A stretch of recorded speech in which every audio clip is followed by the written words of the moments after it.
Hello guys, nandito kami sa Bacas River. Tingnan nyo naman kung gano'ng kaganda ang lugar.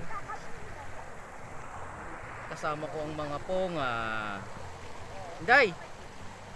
Ayan, si Inday. Model ng Bacas.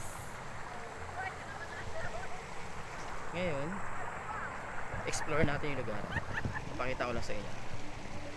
Ayan. Pero sabi ng ilang mga matatanda dito, huwag daw kami magpapaabot ng hapon kasi may lumalabas daw ditong mga nilalang na hindi dapat abalahin. Yan. Pero kung titignan nyo kung gaano kagandang ilog, tahimik at payapa. Pero maya maya daw mga bandang hapon ito. Meron naman daw nag-a-announce na kapag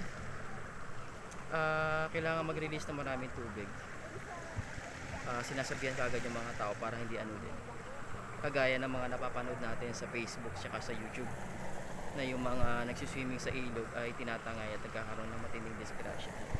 Pero dito mukhang safe naman. Yan. Welcome to Bacas River. Yan. Ganda, diba? Mamaya babalik kami doon sa pinanggalingan namin. Nakakangawit pala mag-vlog.